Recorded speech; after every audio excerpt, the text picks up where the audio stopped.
지금 이제 창세기 족보를 공부하는 중인데, 여러분들이 이 성경을 보실 때 어디에 주안점을 두고 보셔야 되냐면, 그냥 이렇게 조금 도식으로 표시를 하면 성경을 요 앞에다 놓고 여기서 이렇게 바라보는 시각이 필요해요. 그러니까 성경을 여기다 놓고 보면 이제 단편적인 설교 같은 거 이렇게 들을 때 보면 한 사건이라든지 어떤 한 인물의 어떤 일상에 대한 이야기들을 놓고 이렇게 설교를 하게 되잖아요. 그러니까 그렇게 들었을 때는 성경 전체에 하나님이 뜻을 담아서 주시는 그 뜻을 여러분들이 파악하기가 굉장히 어렵습니다. 그러니까 우선 여러분들에게 훈련이 되어져야 될 거는 성경을 창세기부터 요한계시록까지 전체를 다 보시고 그 안에서 이제 여러 가지 사건들이나 어떤 시대적인 역사적인 일들, 그 다음에 개인의 인생들 이런 것들을 이렇게 보실 수 있어야만 그 사건을 통해서 하나님이 주시는 수레에 담겨져 있는 진리를 여러분들이 제대로 해석을 해낼 수가 있지. 그 전체적인 맥락을 떠나서 단편적인 사건이나 어떤 인물의 이야기들에 집중해서 이렇게 보다 보면 굉장히 여러분들이 지금까지 들었던 어떤 윤리적이거나 도덕적이거나 철학적인 이런 수준에 머무르기 말아요. 그럼 하나님께서는 지금 우리가 배우는 구속사가 뭐냐면 창세기부터 요한계시록까지 전부 다 그 이야기를 하고 있는 거거든요. 구속사.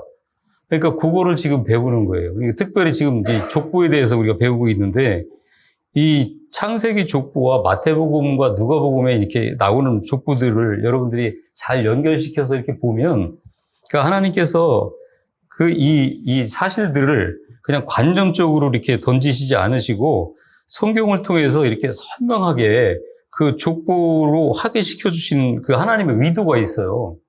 그냥 기록해 놓은 게 아니란 말이에요. 그래서 창세기 5장에 나오는 족보부터 6장에 나오는 족보, 그 다음에 마태복음에 나오는 족보, 누가복음에 나오는 족보하고 연결시켜서 이렇게 보시면 하나님의 구속사를 여러분들이 대충은 어느 정도는 이렇게 파악을 하실 수가 있다는 거죠.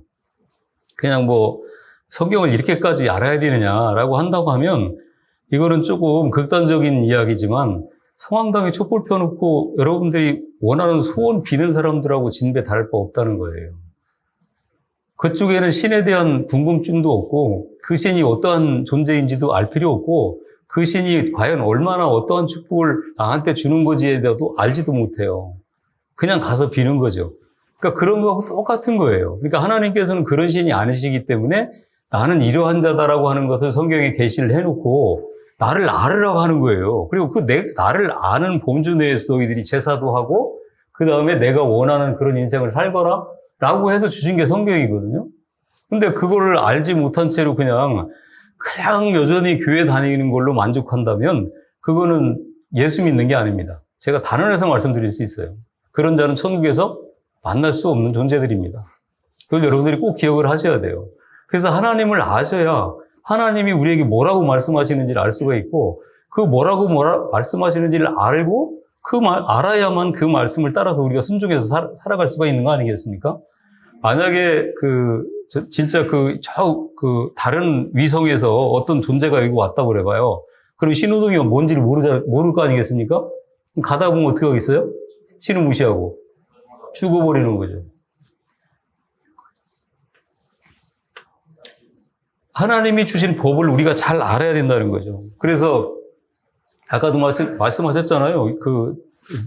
노아 120년 동안이 어떤 의미냐라고 하는 것을 여러분들이 배우셨지만 마찬가지예요. 그거보다 지난번에 제가 말씀드렸지 않습니까? 예수님이 9시간 동안 매달려 있더라. 이 이야기는 성경 전체를 부정하는 이야기가 돼요. 그러니까 그냥 아멘 6시간이나 9시간 무슨 상관이 있어? 라고 생각하신다면 그런 여러분들이 예수를 믿는 게 아닙니다. 어떤 여러분이 만들어 놓은 그런 맹목적인 신을 믿는 거지 예수를 믿는 게 아니라는 거예요. 그래서 예수님께서는 이 영생이라는 것은 나를 아는 거다라고 말씀하시는 거예요. 그러니까 예수님을 알게 되면 그분이 어떻게 이 땅에 오셔서 하신 일들, 그 다음에 그분으로 말미암아 이루어진 그 피의 공로가 무엇인지를 우리가 알게 되면 그분 따라서 살지 않을 수가 없다니까요. 여러분이 꼭 기억을 하셔야 돼요. 그래서 우리가 그냥 이렇게까지 알아야 되냐라고 하는 질문은 맞지 않는 이야기예요. 그러니까 창세기 5장의 족보와 11장의 족보는 우리 성도들에게, 이게 지금 주제예요. 구속사를 배우는 주제나 마찬가지이기 때문에 여러분들이 꼭 기억을 하셔야 되는데, 하나님이 택한 자들, 즉 영적 장자들에게 축복을 해준 너희들의 진짜 아버지는 하나님이시다라고 하는 것을 보여주고 있는 거죠. 그래서 우리는 지금 성경에서 톨레도트, 구속사를 담은 족보들인데요. 그러니까 족보라는 이야기만으로 우리 성경에는 번역이 되어 있거든요. 연대라든지 이런 걸로 이제 번역이 되어 있는데, 그런 것은 이 정확한 번역은 아니라고 볼 수가 있어요. 구속사를 담은 족보들이다라고 봐야 되죠. 그래서 이 톨레도트라고 하는 그 히브리어는 하나님 아버지가 장자인 여러분과 저를 축복하신 진짜 아버지라는 것을 알게 하시는 거예요. 그래서 하나님은 그 족보들을 통해서 우리 성도들과 당신이 어떠한 관계인지 정확한 관계 규명을 하심으로 말미암아 하나님의 언약이 단지 관념적이 아닌 역사적으로 그리고 실제적으로 이 역사 속에서 이루어지고 있다. 이것을 천명하시는 거예요. 그러니까 아까 말씀드렸던 것처럼 다른 신들은 하다못해 때 불교만 해도 그래요. 그 부처라는 존재가 살아있는 건지 죽어있는 건지 과연 우리에게 어떠한 복을 주심으로 말미암아 우리가 그 복락을 어떻게 누리는지에 대해서는 약속이 없죠. 그냥 믿는 거거든요. 그리고 가서 공양 드리는 거예요. 어저께 제가 뉴스를 보니까 요즘 절도 어렵다더라고요. 젊은이들이 안 간대요. 뭐 갈 일이 있겠습니까? 이제 먹고 살만하고 굳이 옛날 어른들처럼 가서 막 보따리 싸들고 가서 자식들을 위해서 남편을 위해서 사업을 위해서 빌 이유가 없는 거죠. 그런데 중요한 거는 지금 교회를 다니고 있는 사람들 가운데서도 이렇게 신앙생활을 하는 것은 신앙생활이 아니라 종교생활을 하는 거예요. 그거는 예수를 진짜로 믿는 게 아니라는 거죠. 그래서 예수를 진짜 믿는 사람들에게는 이 세상의 역사, 이 우주의 역사가 진짜로 실제적으로 이 역사 속에서, 인간의 역사 속에서 이루어지고 있다라는 것을 천명해 주시는, 진짜라는 것을 알려주시는 거다. 이게 구속사라는 거예요. 그래서 이렇게 누가 누구를 낳고 이런 거를 이렇게 굳이 성경책에서 이렇게 기록을 해 놓으시는 거죠. 그래서 우리 하나님께서는 보라는 거예요, 그거를. 그래서 하나님의 계획과 하나님의 계획의 성취가 진짜로 역사 속에서, 인간의 족보 속에서 이렇게 한치의 오차도 없이 이루어지고 있다라고 하는 것을 우리에게 보여주시는 거죠. 그런 관점에서 여러분들이 보셔야 된다는 거예요. 그래서 오늘 공부할 창세기 족보는 10장과 11장에 걸쳐서 기록된 족보인데, 창세기 11장 10절에 보면 톨레도트라고 하는 단어가 나와요. 그래서 아까도 말씀드렸지만 구속사를 흐르는 하나님의 작정 속에서 이 계보를 말하는 거예요. 그러니까 무슨 약전이 이러하니라, 무슨 이 족보가 이러하니라 이렇게만 설명을 하면 그 진의는 좀 우리에게 전달되기가 부족한 거죠. 그러니까 그냥 일반적인 족보를 이야기하는 게 아니라 구속사를 흐르는 하나님의 작정 속에서 인간의 창조부터 지금 우리까지 이르는 그 계보를 우리에게 말씀해주고 있는 거라는 거죠. 그래서 한글 성경에는 이 톨레도트가 말씀드렸던 것처럼 족보라든지 내력이라든지 계보, 약전, 후예, 대략, 사적, 세대, 자손 등으로 이렇게 번역이 되어 있거든요. 그런데 말씀드렸던 것처럼 이 톨레도트는 구속사를 흐르는 하나님의 작정 속에서의 계보다 이렇게 설명을 해야 맞다라는 거죠. 이게 여러분 우리 차 제네시스 있잖아요. 제네시스. 창세기가 영어로 뭔지 아세요? 제네시스예요. 그러니까 그게 원래 그 헬라어로는 게네시스예요. 게네시스. 그게 족보라는 뜻입니다. 그러니까 이게 이제 말씀드렸던 것처럼 잘 기억을 하셔야 돼요. 그냥 족보가 이렇다. 양력이 이렇다. 이렇게만 여러분들이 해석을 하실 게 아니라 하나님이 계획하신 구속사를 흐르는 하나님의 작정 속에서 이렇게 기록되어진 계보를 말하는 것이다라고 하는 거죠. 그래서 이 말은 하나님께서 하나님의 뜻을 이루기 위해서 특별한 목적을 가지고 기록한 족보예요. 그렇다고 한다면 우리가 그냥 너무 복잡하고 이거 굳이 알아야 되느냐라고 넘어가면 안 된다는 이야기죠. 우리가 지금 공부를 해서 여러분들이 영적으로 이렇게 깨워서 그 영으로 들려지는 여러분들에게는 지금 우리가 공부하는 이 간단한 족보 안에 담겨져 있는 하나님의 진의가 전달되고 있을 거예요. 얼마나 어마무시한 뜻이 담겨져 있는가를 우리가 알 수가 있는 거죠. 그래서 우리말 개정 성경에는 족보라고 번역이 돼 있어요. 그래서 이 족보라는 것은 지금 우리나라에도 뭐 족보가 있지 않습니까? 그러니까 그렇게 생각을 하는 거예요. 근데 그런 이야기가 아니라는 거 꼭 기억을 하셔야 됩니다. 그래서 이 톨레도트는 구속사와 관련된 이들의 명단을 말하는 거예요. 그러니까 구속사와 관련된. 그러니까 어떤 장자라고 기록되어져 있는 그 사람들이 진짜 장자가 아니라 하나님, 여러 형제 중에서도 특별하게 이 구속사를 이뤄갈 수 있는 사람들로 택하셔가지고 거기에 이제 누구는 누가 낳고 누가 낳고 이렇게 기록이 되어져 있는 거죠. 그러니까 형제 간에서도 꼭 장자가 기록되어진 게 아니라는 것을 우리가 알 수가 있어요. 그렇다고 그래서 그럼 우리가 여기 족보에 기록되어져 있는 사람이 모두 다 구원받았느냐라고 하는 것은 또 다른 이야기죠. 그러니까 전부 다 구원받았다는 그런 말은 아니에요. 이 말이 이제 처음 쓰인 곳이 그 창세기 2장 4절 말씀인데요. 한번 같이 읽겠습니다. 시작. 이것이 천지가 창조될 때 하늘과 땅의 내력이니 여호와 하나님이 땅과 하늘을 만드시는 날에.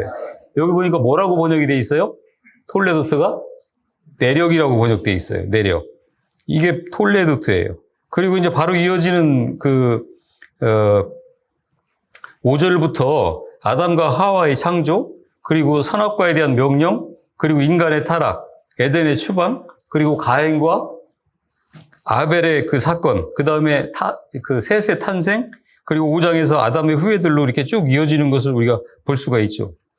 그 죽음의 족보라고 일컫는 그 5장에서는 모두 다 태어났다 죽어요. 그렇죠? 거기에 기록되어져 있는 족보 기록법에 몇 살에 나와가지고 몇 살을 살고 몇 살에 죽었다 이렇게 나오는 거죠. 그러니까 다 죽는다라고 나오는 거죠.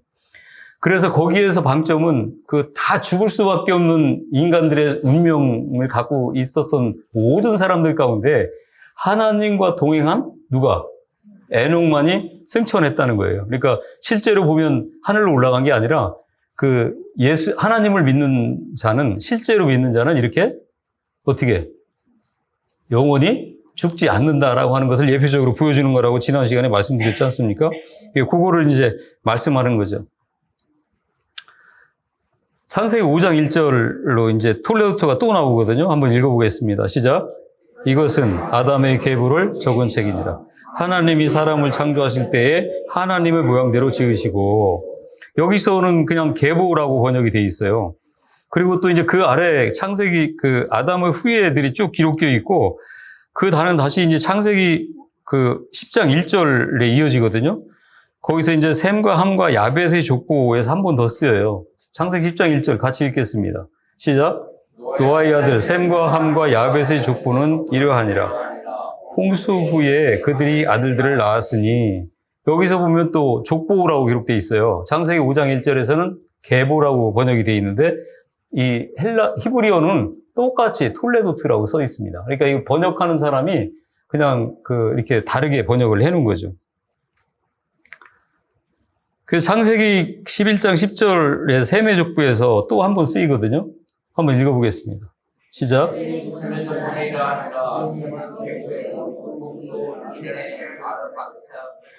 이렇게 말씀을 하고 있죠. 여기서는 셈의 족보라고 번역이 되어 있어요. 그리고 이 톨레도트는 헬라어로 게네시스라고 번역이 되어 있는데, 그 단어는 이제 마태복음 1장 1절로 이어져요. 게네시스로. 그래서 아브라함과 다윗의 자손 예수 그리스도의 계보라, 이렇게 계보라고 되어졌을 때가 똑같은 우리나라 한글 성경에는 계보라고 이렇게 번역이 되어 있지만, 여기서는 이제 헬라어 성경이기 때문에 게네시스라고 기록되어 있습니다. 그러니까 히브리어로는 톨레도트라는 거죠. 그래서 이 톨레도트가 갖고 있는 의미를 우리는 잘 아셔야 된다는 거예요. 그러니까 하나님께서 하시고자 하는 그 일을 위해서 이 구속사적 관점에서 꼭 필요한 자들을 장자로 세우시고 그 장자들의 족보를 이렇게 기록을 해놨다는 거죠. 이렇게 하나님의 계획은 창세부터 한 채의 오차도 없이 예수 그리스도와 교회를 향해서 이렇게 흐르고 있어요. 또 그 속에서 버려지고 있는 자들의 라인이 있죠. 그게 창세기 4장에서 처음 나오지 않습니까? 누구의 계열이에요? 가인의 계열이잖아요. 그 창세기 4장에 처음으로 하나님을 떠난 자들이 하나님을 의지하지 않고 이 세상에서 어떻게 살아가는가를 우리에게 보여주는 게 가인의 족보예요. 그래서 그들은 이 하나님의 구속사에서 버려지는 자들이죠. 그 라인하고 하나님의 선택을 받은 자들의 라인이 아주 선명하게 갈라지고 있음을 이렇게 보여주고 있습니다. 그리고 그 두 라인 모두 하나님의 구속사에서 필연적으로 존재해야 하는 자들임을 우리가 알 수 있어요. 그러니까 악인은 이 세상에 존재하면 안 되는 게 아니라 뭐라고요? 필요하다, 안 필요하다? 필요하다는 거예요. 뭐 때문에 그럴까요? 예, 거룩한 자들이 거룩의 길을 가는 데 있어서는 필연적으로 그들이 필요합니다. 만약에 그들의 존재가 없다면 예수를 믿을까요, 안 믿을까요? 절대 안 믿죠. 우리를 괴롭히는 존재가 없는데 예수가 올 필요가 있습니다. 올 필요가 있어요. 그러니까 나를 믿고 그냥 내가 살아도 온전히 하나님이 허락하신 연수를 살아갈 수 있고 이 땅에서 평안하게 살아갈 수가 있는데 예수를 왜 믿겠어요? 그래서 빛이라고 한다면 그 어둠이 있기 때문에 빛이 이렇게 드러나잖아요. 마찬가지로 선이라는 존재도 악이 있기 때문에 선이 드러나는 거예요. 또 선이라는 존재가 있기 때문에 필연적으로 악이라는 존재가 이렇게 드러나는 것처럼 하나님께서는 그 모든 것을 합력해서 선을 이뤄가시는 분. 다시 말하면 이게 뭐 신학적인 용어로 이렇게 설명을 하니까 좀 어려울 수도 있죠. 근데 간단해요. 그 모든 것들을 여러분의 인생 동안에 있었던 그 모든 일들이 필요 없는 일들이 아니었고 다 필요하다는 거예요. 왜? 여러분들이 그 신앙을 어떻게 하기 위해서? 예, 점진적으로 그리스도의 분량까지 자라게 하실 뿐만 아니라 그 신앙을 유지하기 위해서는 그런 게 필요하다는 거예요. 내 인생은 왜 이럴까 저럴까? 왜 나에게 이런 시련이 그전에 있어서 이렇게 고통스러운 과정을 겪어야 했을까라고 생각하지만 그게 여러분보다 여러분을 더 잘 아시는 하나님은 여러분에게 그게 반드시 필요하기 때문에. 뭐 때문에요? 여러분이 하나님이 원하시는 그 길을 가게 하시기 위해서는. 그래서 그게 요한복음 21장에 가면 다른 사람이 와가지고 너희를 묶어갖고 어떻게 하겠다는 거예요? 너희들이 원치 않는 곳으로 너희를 끌고 가는 그게 우리 신앙 성도인 거예요. 쉽겠습니까, 그게? 네, 절대 쉽지 않습니다. 쉽지 않은 그 고민이 있어야 성도인 거예요. 그 고민 속에서 성장해가고 점점 더 주님의 뜻을 알아가면서 거룩의 길에 여러분들이 한 걸음 더 가까이 나아갈 수가 있게 되는 거죠. 그래서 이 두 라인 다 선과 악, 빛과 어둠 이 모든 것들이 하나님의 구속사에 필연적으로 존재해야 하는 것들을 우리는 알 수가 있다라는 거죠. 성경의 그 톨레도 족보들은 역사 속에서 개입하셔가지고 일을 하시는 하나님의 신실함, 그리고 예수 그리스도의 역사성, 그리고 실제를 보여주는 아주 중요한 기록인 거예요. 그리고 또 한 가지 우리가 이 족보에서 배울 수 있는 아주 중요한 사실이 있는데요. 그것은 하나님은 하나님의 은혜를 떠나서 모두 뿌리 뽑힌 나무가 되어버린 인생들 속에서 당신의 백성들을 하나도 빠짐없이 어떻게 한다는 거예요?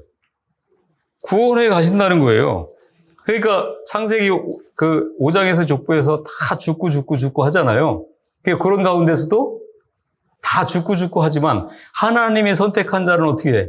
안 죽고 영원히 살 수 있는 곳으로 하나님이 데려가시더라라는 것을 우리에게 보여주시고 계시는 거죠. 그래서 하나님께서는 지금 여러분들이 보시다시피 세상은 예수를 믿는 자들이 10% 정도밖에 안 돼요. 전 세계 인구 가운데. 그리고 그 가운데서도 실제로 가라지와 알곡으로 나누다 보면 실제로는 얼마 안 되겠죠. 그런데 중요한 거는 이 세상은 그 90%가 예수를 안 믿는 사람들이 이 세상을 지배하고 발로 밟고 다니고 있어요. 그렇죠.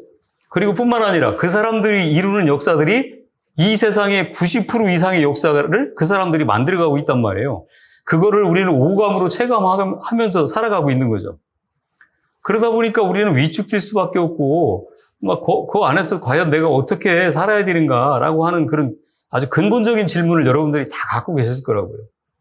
정말 하나님의 말씀을 믿는 게 어떻게 믿는 것이고, 과연 정말 이렇게 이 광야 같은 세상, 그리고 또 정말 이 약육강식의 세상에서 내가 어떻게 해야 주님의 말씀을 지키며 살아갈 수 있는가라고 하는 근본적인 질문에 여러분이 봉착을 안 한다면 예수 믿는 사람이라고 볼 수가 없게 되는 거죠.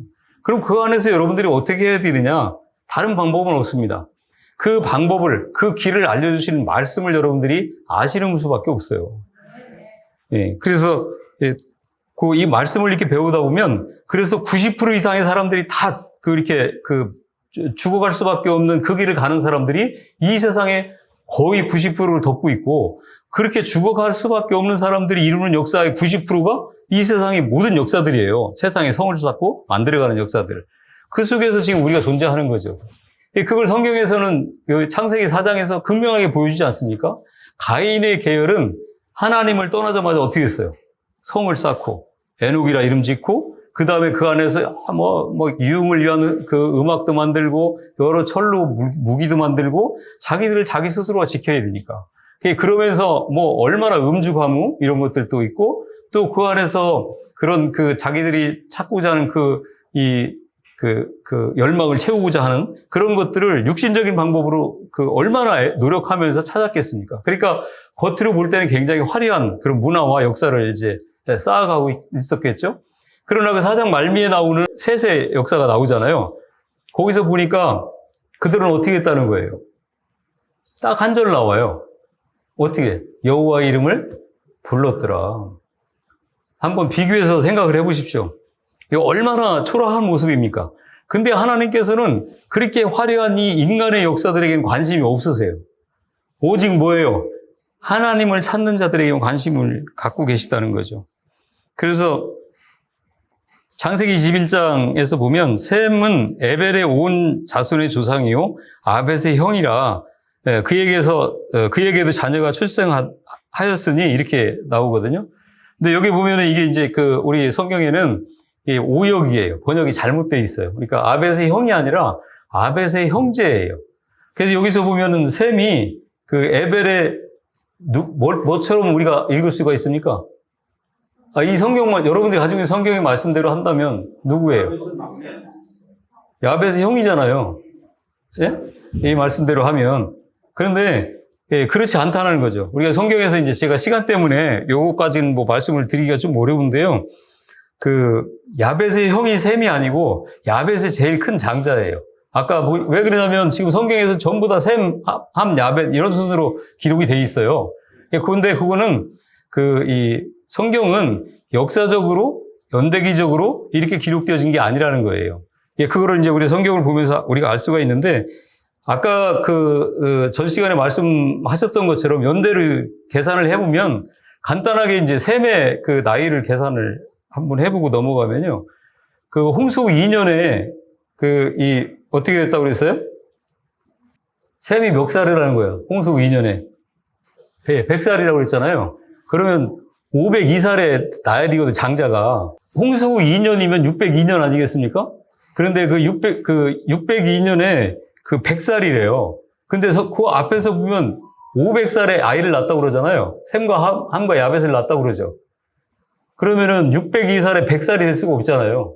그렇죠. 셈이 100살이래요. 602년에. 그러니까 500살에 그럼 누구를 먼저 낳았다는 이야기가 되죠. 그게 이제 성경에서 보면 우리가 다 찾아서 볼 수가 있는데 야벳이 제일 큰 형인 것을 우리가 볼 수가 있어요. 그래서 땅에 생육하고 번성하고 땅에 충만하라고 할 때 셈과 함과 야벳 중에서 야벳이 가장 크게 번성을 해가지고 유럽이나 이 아시아 쪽으로 이렇게 계보들이 이렇게 흘러갔던 것을 우리가 볼 수가 있어요. 그래서 여기서 보면 셈을 가리켜서 에벨의 온 조상이다 이렇게 기록을 하고 있어요. 그런데 에벨이 누구냐면 이 에벨은 노아의 4대 손이고 셈의 3대 손이에요. 그런데 왜 굳이 셈을 가리켜서 에벨의 온 자손이라고 이렇게 묘사를 하냐면 이 히브리어 에벨 여러분 많이 들어보셨죠? 누구를 얘기하나요? 아니 전 시간에 제가 말씀을 드렸었는데 셋 대신에 죽어서 셋이 나오게 된 자가 누구예요? 아벨이 에벨이에요. 그러니까 에벨이라고 하는 것은 헤베르라고 하는 말인데 그 뜻은 다른 쪽에 있는 지역 혹은 건너가다 이런 뜻이에요. 그러니까 이 단어가 이브리, 하비루, 히브리로 변해가지고 유대인들을 히브리 백성이라고 하지 않습니까? 그러니까 그 이스라엘 백성들의 이름이 된 거예요.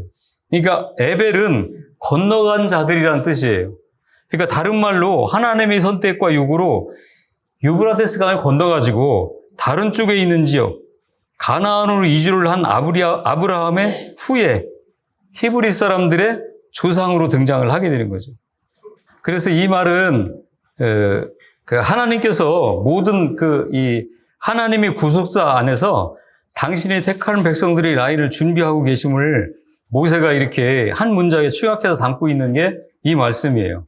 그래서 이 에벨이라고 하는 단어 하나에 여러분과 저 교회의 정체성이 그대로 담겨져 있는 거예요.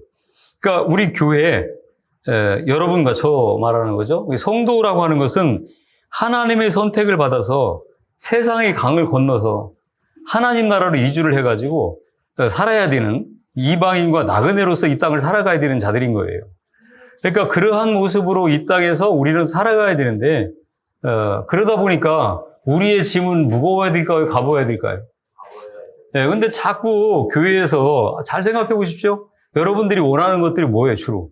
다 이 세상의 짐을 채워달라는 거 아니겠습니까? 무겁게 해달라는 거예요. 성을 쌓게 해달라는 거죠. 금태두르게 해달라는 거예요. 여러분의 인생이 끝나면 다 끝나는 이야기고요. 여러분의 인생이 끝나지 않더라도 하나님의 마지막 때가 오면 다 불타 없어질 것들이죠. 그것들을 계속 채워달라고 하고 이러고 있는 거죠. 근데 성경에서는 우리를 그런 사람들이 아니라고 분명하게 말씀을 하고 있는 거예요. 그래서 하나님은 그렇게 다 죽어야 하는 그런 어두운 세상 속에서 당신의 백성들을 위해서 역사를 경륜하시고 그 택한 백성들을 한 사람도 빼놓지 않고 다 건져내고 계시고, 그러니까 하나님이 장세전에 선택한 자들은 지옥 갈 자격이 있다 없다? 없다는 거예요. 그러니까 그 자들은 어떤 경우가 있어도 하나님께서는 다 건져내시고 계시고 이게 바로 심판 속에서 꼽히는 구원이다라고 하는 거예요. 그거는 이제 10장과 11장의 족보를 비교해 보면서 정확하게 알 수가 있는데요.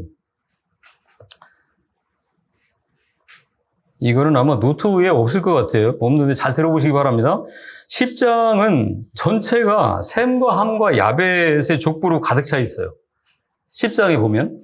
그런데 11장의 셈의 후예들의 족보가 또 한 번 반복이 되고 있어요. 그러니까 셈만 특별하게 이렇게 그 족보가 11장에 이렇게 그 후예들이 기록되어져 있는 거죠.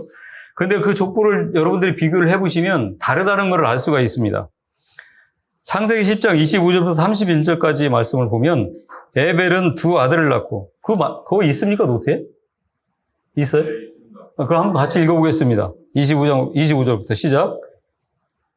창세기 10장 25절부터 31절까지 시작. 그때의 세상이 나뉘었으며 벨렉의 야후 이름은 욕단이며 욕단은 알무닷과 셀렙과 하사말과 에라와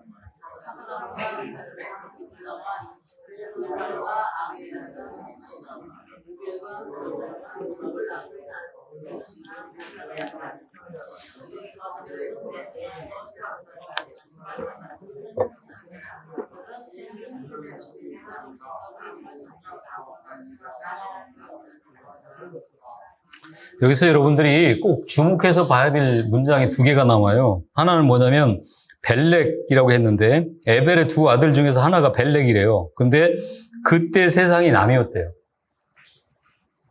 그리고 31절에 이들은 셈의 자손이다 이렇게 말씀하시면서 그 족속과 방언과 지방과 나라들이었다.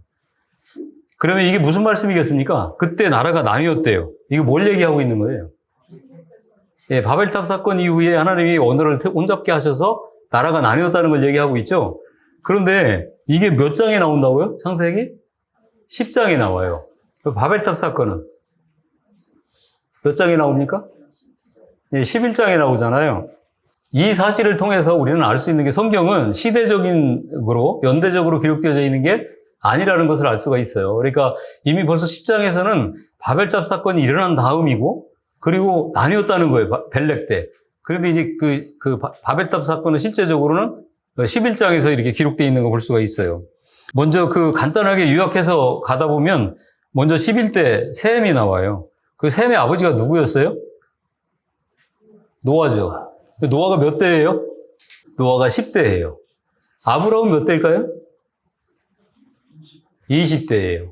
그러면 이제 아담부터 시작해서 노아까지 10대고, 그 다음에 셈부터 시작해서 아브라함까지가 또 10대예요. 그러면은 그 히브리 성경에서의 숫자라고 하는 것은 의미가 있다고 그랬잖아요.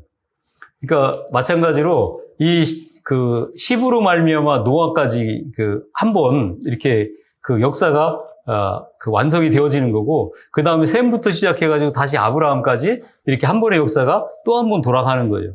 그리고 나서부터는 이제 그 히브리 사람을 선택을 하셔서 아브라함을 통해 가지고 그 히브리 사람들에게 하나님의 그 말씀을 주심으로 말미암아 지금까지 역사를 이제 이뤄가시는 것을 볼 수가 있어요. 그래서 그 셈은 노아의 장자예요. 그래서 아까 말씀드렸죠. 셈과 함과 야벳 이렇게 순서가 되어 있는데, 야벳, 셈, 함 이렇게 순서가 돼야 돼요.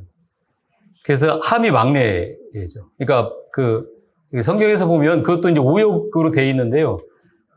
이 함이 둘째 아들로 되어 있어요. 그 뒤에 보면. 근데 그게 아니라 그 둘째라고 하는 게 이제 그 작은 아들을 얘기하고 있는 거예요. 그래서 그 함이라고 하는 것은, 함이 하는 짓을 보면 막내 티가 나잖아요.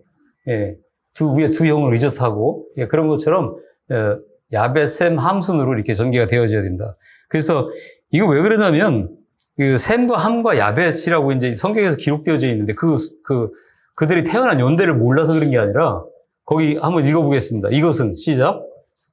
거기 노트에 있잖아요. 셈과 그의 후손들에게 초점을 맞추기 위함이다. 그러니까 지금 야벳이라든지 함에게는 하나님께서는 별 관심이 없으세요. 셈으로 말미암아 전개되어지는 그 후손들에게 초점을 맞춰서 하나님의 역사를 이뤄가시기 위해서 셈과 함과 야벳이라 이렇게 성경에서 기록을 하고 있다는 것을 볼 수가 있어요.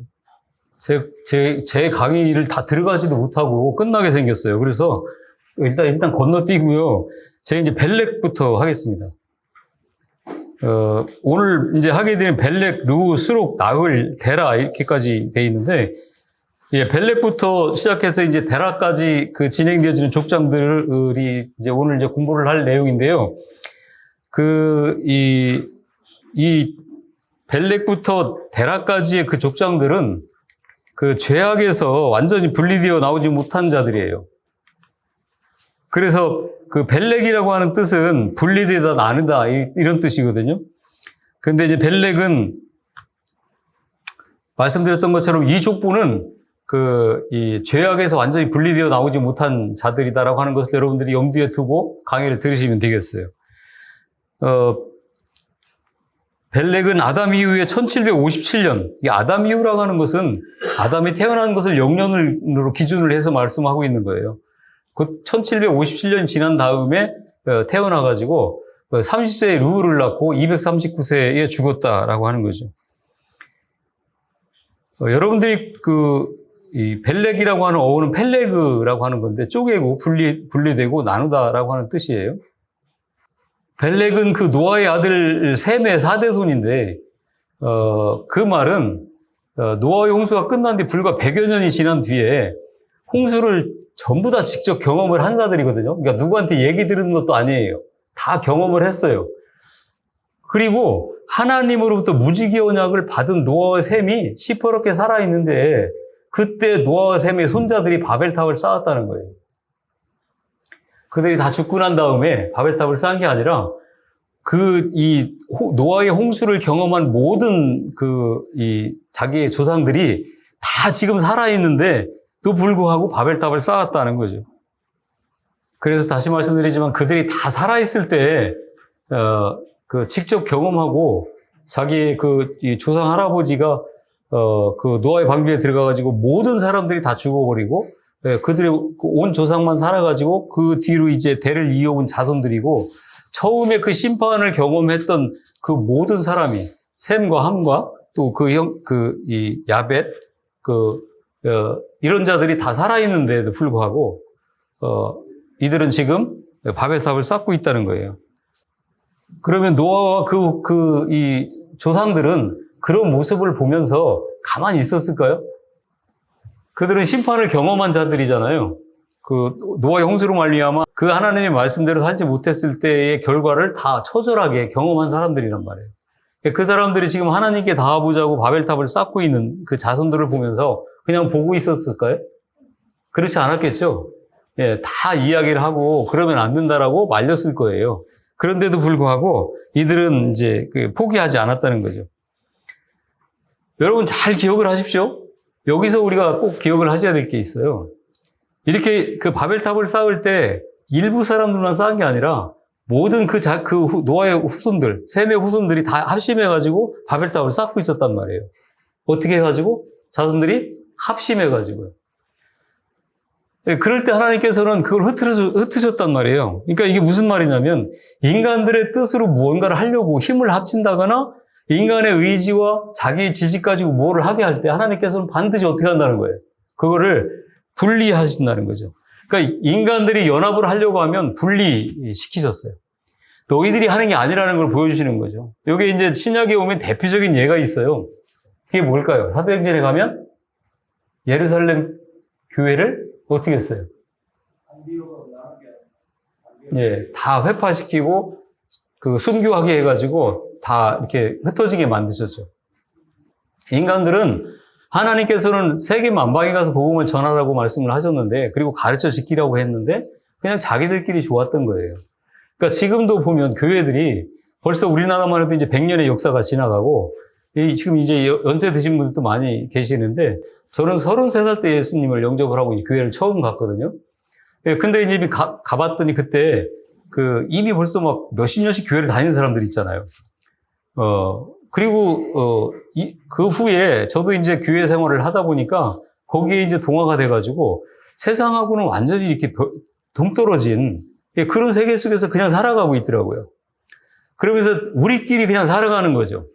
그런 모습들이 지금 교회에서 교회를 다니고 있는 사람들 가운데 교회 문화 가운데 많이 나타나고 있죠.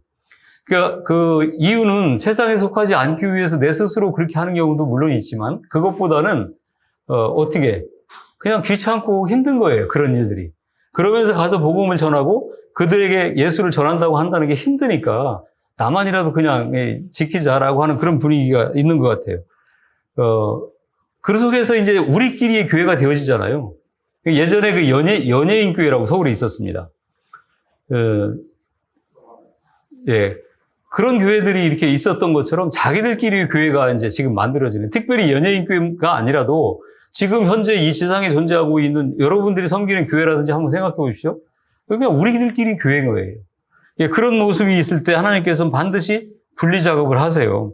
그래서 여기서 중요한 것은 그렇게 하나님의 존재마저도 쉽게 잃어버리고 자신들이 꿈과 야망을 쫓아서 세상의 대장이 되어가지고 하나님께 대드는 세상 속에서 하나님은 당신의 백성들을 구원하시기 위한 예수 그리스도로 이어지는 톨레도투. 예, 그거를 하나님 홀로 계속 진행해 가고 계시다는 거죠. 아까 제가 말씀드린 90%, 10% 뭐 이야기한 게 그 이야기예요. 그러니까 10%, 90%라는 게 뭐 우리 눈에는 전부인 것 같지만 그 안에서 하나님께서 홀로 열심으로, 홀로 믿음으로 그의 택한 백성들을 한 사람 한 사람씩 구원해 가시는 그 작업을 지금도 끊이지 않고 하고 계시다고 하는 거예요. 그래서 우리가 지금 조금 전에 읽었던 그 10장 말미의 족보는 에벨의 두 아들 중에서 욕단의 족보였는데 11장에 보면 이 벨렉의 족보가 등장하는 것을 우리가 볼 수가 있는데 그 벨렉의 족보에서 그 마지막에 이제 마지막으로 나오는 우리가 잘 아는 이름이 나와요. 20대 족장 누구? 아브라함이죠. 아브라함. 그러니까 하나님께서는 바벨탑을 쌓다가 하나님으로부터 버림을 받은 죄인들이 무리 속에서 당신들이 백성 에벨 히브리를 준비시키고 계셨고 그들을 건지시기 위한 족보 믿음의 주상이며 예수 그리스도의 주상이 될 아브라함의 족보를 이렇게 만들어 가시는 것을 우리가 볼 수가 있죠. 그러니까 성경은 우리는 지금도 세상에 그 많은 사람들이 어떻게 저렇게 지옥 갈 수 있어요? 뭐라고 하면서 거기에 이렇게 초점을 두고 이렇게 생각을 할 수도 있고, 그 다음에 뭐 예수를 몰랐던 우리 수상들은 어떻게 되는 거예요? 그들은 아무 죄도 없이 예수를 전해받지 못함으로 말미암아 그냥 지옥 가는 거예요.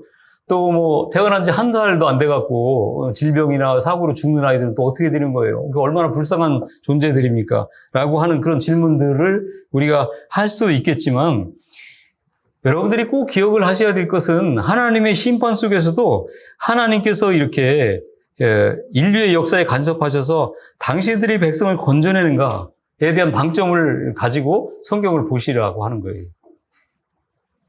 그래서 하나님은 하나님의 심판의 최종 목적, 그거는 심판에 있는 게 아니라 당신의 백성들이 구원에 있는 것이다. 그래서 예수님께서도 이 땅에 오셔서 말씀하시는 거예요. 제자들한테 막 안타까워가지고 나 너희들을 심판하고 싶지 않아. 지옥 보내고 싶지 않다. 그런데 뭐가 심판한다는 거예요? 내가 한 말씀이. 예. 이걸 꼭 기억을 하셔야 돼요. 그러니까 하나님의 양심이고 하나님의 우리를 향하신 생각이신 거죠. 근데 하나님께서는 그 생각을 변개치 않으신다는데 문제가 있는 거예요.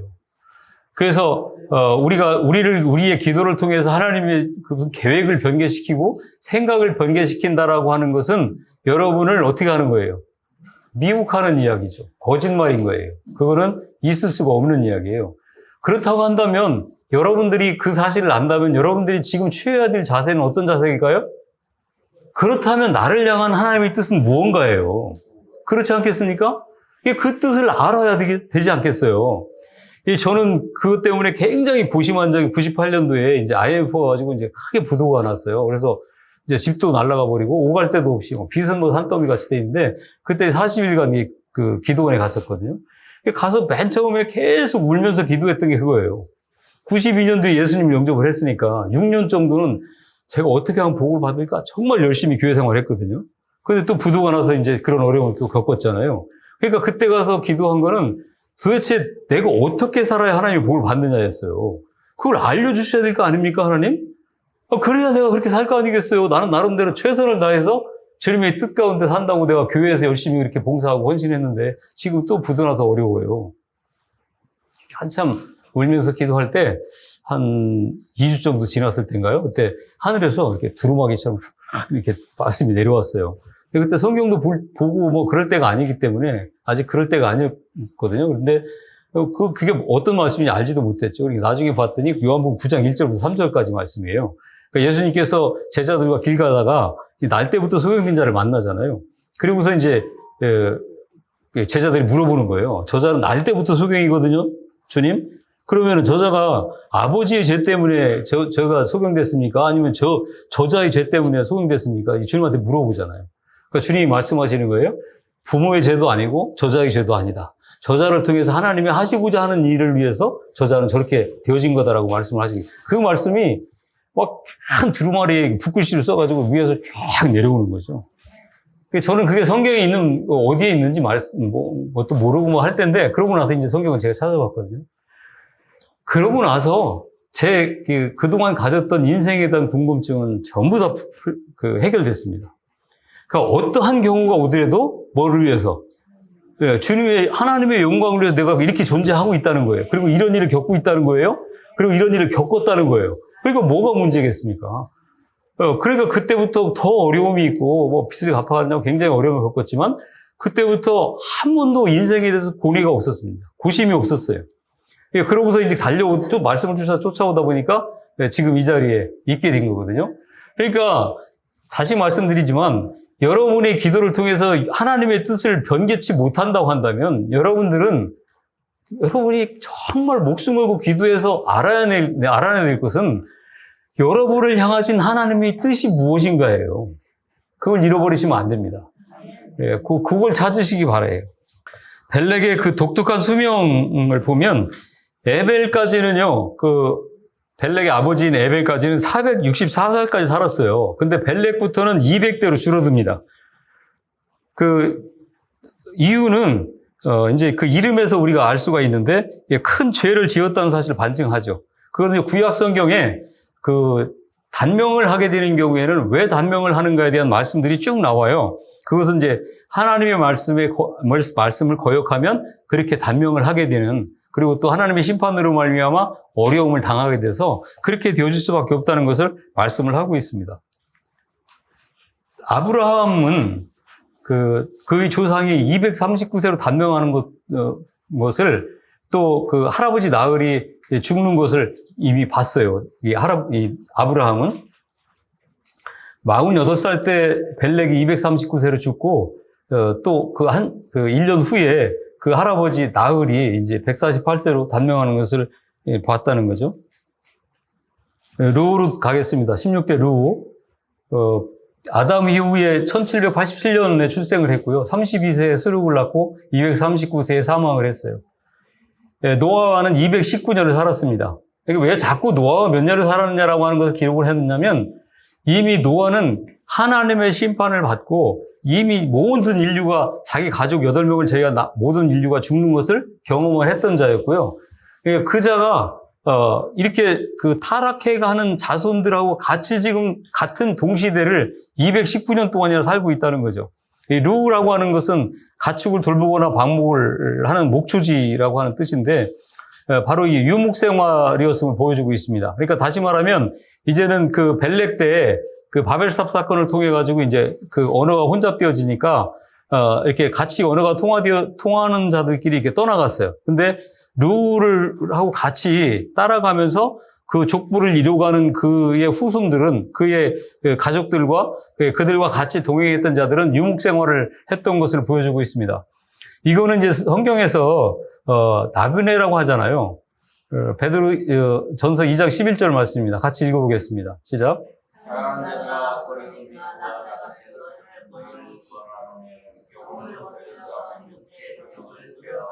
예, 나그네 같다고 그래요. 여러분과 저를. 역대상 29장 15절입니다. 시작. 우리는 우리 조상들과 같이 주님 앞에서 이방 나그네와 거류민들이라. 세상에 있는 날이 그림자 같아 희망이 없나이다. 예, 나그네, 거류민은 내 땅이 아니고 다른 사람 땅에 잠시 머물러 사는 걸 얘기하는 거예요. 나그네하고 같은 의미잖아요. 그러니까 루의 어원 가운데 사귀다, 특별한 친구가 되다라고 하는 뜻이 있거든요. 그러니까 이게 루라고 하는 사람은 그러니까 하나님을 떠나서 이제는 언어가 통하는 자기들끼리 어떻게 하겠어요? 동족을 이뤄가지고 어떤 세력을 형성을 해야 되잖아요. 그러다 보니까 이제 뜻을 담아서 그 부모가 루라고 전 같아요. 그래서 사귀어서 또 특별한 친구들을 이렇게 만들어서 동족을 이루고 이제 세력화시켜서 이제 어떤 한 나라를 이뤄가는 그런 존재였던 것을 우리가 볼 수가 있습니다.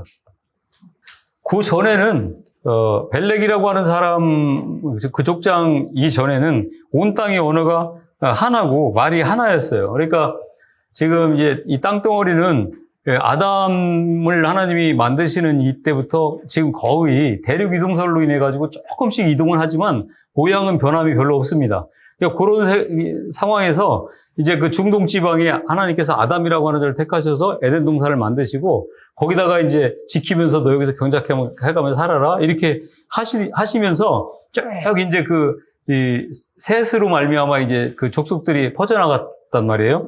그때 노아 때까지는 온 땅의 언어가 하나고 말이 하나였어요. 그러니까 이 벨렉이 그 바벨탑 사건을 일으킬 때까지. 그러니까 근데 그렇다고 한다면 그러니까 지금 표현으로 얘기한다면 전 세계 사람들이 다 어떻다는 거예요? 한 언어를 쓰고 있었다는 거잖아요.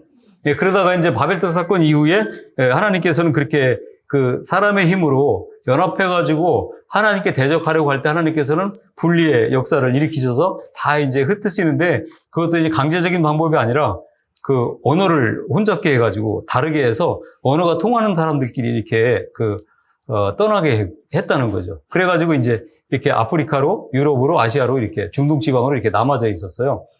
그렇다고 한다면 지난 시간에도 말씀드렸던 것처럼 그때 흑인, 백인, 황인 이렇게 나눠져 있었을까요? 아니잖아요. 아니란 말이에요. 그러면 지금 백인, 흑인, 황인 이렇게 나눠져 있어. 이거 왜 그럴까요?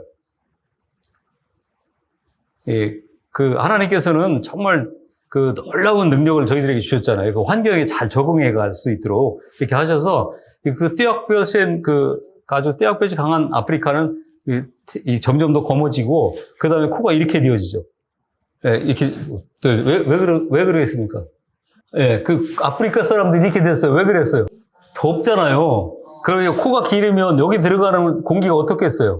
여기서 길으면 여기 이제 밖에 공기가 뜨겁잖아요. 그리고 코가 길어지면 여기 더 뜨거워져요. 그래서 길이를 최대한 짧게 만들어가는 거예요. 점점 더. 그래서 짧은 그래서 가급적이면 덜 뜨거운 그 공기가 폐에 들어가게 이렇게 소진화론이라고 그래요, 그게. 그래서 이제 환경에 적응을 해나가는 거죠. 이 추운 지방에 있는 사람들은 점점 더 길어지죠. 왜 그러냐면 찬 공기이기 때문에 이게 여기 들어가면서 폐로 들어가기 전에 뜨거워져야 되는 거예요, 점점. 그래서 이제 좀 뜨거운 공기가 들어갈 수 있도록 그렇게 환경에 적응을 해나가는 거죠. 우리들은 이게 아주 적당해요. 그래서 이제 이렇게 만들어졌죠. 그래가지고 지금 여러분들이 보시면 한국 사람들이 정말 인기가 많아요. 예? 얼마나 우리나라가 잘 살고 좋은 나라인지. 그리고 그것뿐이 아니라 외국에 나가서도, 저 선진국에 가서도 한국 사람들 굉장히 인기가 있습니다. 세계에서 가장 인기 있는 여권이 어디 여권인지 아세요? 대한민국 거예요. 미국 게 아닙니다. 미국은 못 가는 나라 많아요. 대한민국은 비자 없이 갈 수 있는 나라가 세계에서 최고 많습니다. 이렇게 처음에는 뭐 황색인종이니 뭐 해가지고 막 굉장히 멸시를 받았는데 지금은 이게 이제 잘 먹고 잘 살면서 원 모습을 찾아보니까 최고 멋진 사람들이 되어진 거죠. 예, 그래서 이제 우리가 잘 아셔야 되는 게 루하고 같은 시기에 하나님을 믿는 경건한 신앙을 지키던 에벨과 셈 계열의 조상들이 그곳을 떠나서 유브라데 강을 건너갔어요. 그래서 신앙 공동체를 이룬 게 에블라 공화국입니다. 이게 이제 세계 역사에서 나오는 그 사실이거든요. 그 반면에 그렇게 신앙을 쫓아서 그 땅에 남아있던 자들이 아니라 신앙을 쫓아서 으로 넘어간 자들이고, 여기 지금 벨렉부터 시작되어지는 이 사람들은 그냥 그 땅에 남아있는 자들이거든요. 예, 그럼에도 불구하고 이들은 타락의 길로 갔던 것을 우리가 알 수가 있어요. 예, 아브라함은 홍수 후에 292년 만에 태어났고, 노아는 홍수 후에 350년을 살았고요. 노아와 아브라함은 58년 동안을 동시에 살았어요. 그러니까 아브라함까지도 노아하고 같이 살았다는 거죠. 그럼에도 불구하고 아브라함은 하나님의 말씀을 듣고 갈대아 우르에서 떠나갈 때 그때 아브라함의 직업이 뭐였습니까? 예, 우상을 만들어서 아버지 대라고 같이 팔았던 자예요. 이해가 되십니까? 노아하고 58년 동안을 같이 살았던 자예요, 아브라함도. 그런데 그의 아버지는 말할 것도 없잖아요. 그런데도 불구하고 우상을 만들어가지고 팔던 자가 됐던 거죠. 그러니까 이거는 살아가는 환경 속에서 세상의 영향, 그 다음에 이 세상의 미혹들을 이기기가 그렇게 어렵다는 것을 우리에게 보여주고 있어요. 그래서 우리 주님께서는 지금도 우리에게 지금 질문을 하고 계시는 거예요. 뭐라고? 거기서 한번 읽어보겠습니다. 너희는 과연 우르처럼 누구의 친구? 세상의 친구냐? 아니면 아브라함처럼 하나님의 친구냐? 묻고 계시는 거죠. 그러니까 참 성도는 하나님의 벗이라 칭함을 받는 성도가 되어야 된다라고 하는 거예요. 17대 수룩입니다. 예, 수룩은 매우 단단한 힘, 활, 덩굴손. 덩굴손 아시잖아요. 건물에 막 붙어갖고 담재기 덩굴이라고 하죠. 우리나라에서는. 예, 그런 것을 얘기하고 있는 거예요. 노아가 187년을 살았고요. 어원이 사라그라고 하는 히브리어인데 섞어 짠다, 칭칭 감다, 뒤얽히게 하다 이런 뜻이에요. 그러니까 이게 무슨 말씀이냐면 수록 역시 마찬가지로 점점 더해갔겠죠. 이제 마지막 때로 가고 있으니까. 그러니까 철저하게 자기의 힘과 능력을 의지하는 자였어요. 그 이름의 어원이 활이라고 하는 거에서 우리가 잘 드러나죠. 성경에서 활이라고 하는 것은 주로 전쟁과 관련한 공격용 무기를 얘기하고 있는 거예요. 그래서 성경에서 신앙의 주류에서 밀려난 자들의 공통점, 그러니까 하나님을 떠난 자들의 공통점들은 대부분 활을 쏘는 자들이었어요. 그래서 호전적 성향이 강하게 드러났죠. 그러니까 대표적인 게 셈의 첫째 아들 엘람인데요. 힘에 으뜸되는 활 쏘는 자라고 성경에 나와 있어요. 그러니까 아브라함의 첩의 소생 이스마엘도 역시 활 쏘는 자였죠. 이삭의 아들 에서도 활을 가지고 사냥하는 자였어요. 이들은 공통적으로 나중에 이스라엘 공격하는 적대국이 되어집니다. 성경에서는 말씀하고 있어요. 그들은 영이 아니고 신이 아니고 육체일 뿐이기 때문이라는 거죠. 그러니까 육체가 육체를 의지한다면 같이 망하는 거죠. 잠시 잠깐은 흥할 수 있겠지만, 흥하는 것처럼 보일 수 있겠지만 그렇지 않다는 것을 우리에게 말씀하고 있어요. 그래서 참 성도는 군인이 싸울 날을 위해서 창과 칼을 예비할지라도 이김의 승리는 여호와께 있기 때문에 하나님이 함께 하시지 않으면 아무것도 아니다. 전쟁은 여호와께 속했어요. 때로는 여호와 자신이 친히 싸워주신다는 거죠. 여호와를 기뻐하는 것이 성도의 힘이에요. 그래서 하나님의 말씀을 믿고 의지하는 자에게 놀라운 새 힘을 공급하신다. 그래서 이 벨렉부터 시작되어서 스룹까지 우리가 보면 전부 다 하나님의 이 놀라운 심판을 경험을 했던 그 조상들하고 같이 살고 있었음에도 불구하고 이들은 점점 더 하나님과 멀어지는 길을 가게 됐다라고 하는 거죠. 그 다음에 나흘, 마지막이에요. 나흘이라고 하는 콧김을 뿜다라고 하는 뜻인데요. 숨이 차다, 헐떡거리다, 콧김을 내뿜다 이런 뜻입니다. 나흘은 이 죄 때문에 단명한 것처럼 보여요. 몇 살에 죽었냐면 몇 살? 148세에 죽었어요. 그러니까 가장 짧은 그 20대까지의 그 족장들 가운데 가장 짧은 수명을 살았습니다. 그러니까 성경에서 패망하는 경우는 대표적으로 두 가지가 있는데 첫째는 교만한 자예요. 두 번째는 거짓말하는 자입니다. 하나님께서는 이러한 자들이 구약 시대 때 갑자기 패망하는 경우에 이 두 가지의 경우에 해당된다라고 성경에서는 말씀을 하고 있어요. 그래서 이거를 참고해서 볼 때 나홀은 그 세속주의에 푹 젖어서 탐욕적으로 살았던 사람이었던 것 같은데요. 잠언 28장 16절에서 무지한 치리자는 포악을 크게 행하거니와 탐욕을 미워하는 자는 장수한다. 신약에 오면은 이제 모든 탐심을 물리치라고 말씀하시고 이 탐심은 우상숭배다 이렇게 말씀합니다. 왜 그러냐면 내가 가지고 싶은 것 때문에 하나님을 일찍 한켠에 몰아놓거나 아니면 하나님의 말씀을 잠시 이렇게 외면하거나 이렇게만 하면서 내가 원하는 것을 자꾸 추구하다 보면 그것이 언젠가는 나의 신이 되어버리죠. 우리는 안 그렇다고 하지만 그렇게 되어지는 거예요. 그래서 이스라엘은 성막이 이제 이스라엘 가나안 땅에 정착을 한 다음에 실루에다가 이제 그 성막을 쳤거든요. 나중에 이제 지금 역사학자들에 의해서 그 성막의 잔재들이 발견을 했는데 그 제단을 보니까 두 개가 제단이 있더라는 거예요. 그러니까 앞에는 여호와 하나님을 제사하는 제단이 있고 그 뒤편에는 이방신을 섬기는 제단이 있더라는 거예요. 이유는 우리가 여기서 잘 알 수가 있습니다. 하나님을 믿고 하나님의 말씀을 따라 산다는 게 그만큼 그렇게 어렵다는 거죠. 하나님께서 여러분들도 많이 경험을 해보셨겠지만 내가 이만큼 달라갈 때 막 그거보다도 막 훨씬 더 빨리 시기적으로 또 훨씬 더 많이 막 이렇게 주시는 경우는 거의 없어요. 그러니까 마지막 때까지 가게 하시고 겨우 채워지는 그런 역사 이런 것들을 아마 많이 경험을 했을 겁니다. 아니고 더 많이 주시던데요. 이거는 그 더 많이 주심으로 말미암아 하나님께서 하시는 그 일이 있기 때문에 그렇거든요. 그런데 그러다 보니까 그 이스라엘 민족들도 하나님 앞에 가서 이렇게 제사하고 원하는 것을 얻지 못하는 게 너무 많다 보니까 그거를 어떻게 뒤로 돌아가가지고 우상한테 그걸 달라고 했다는 거죠.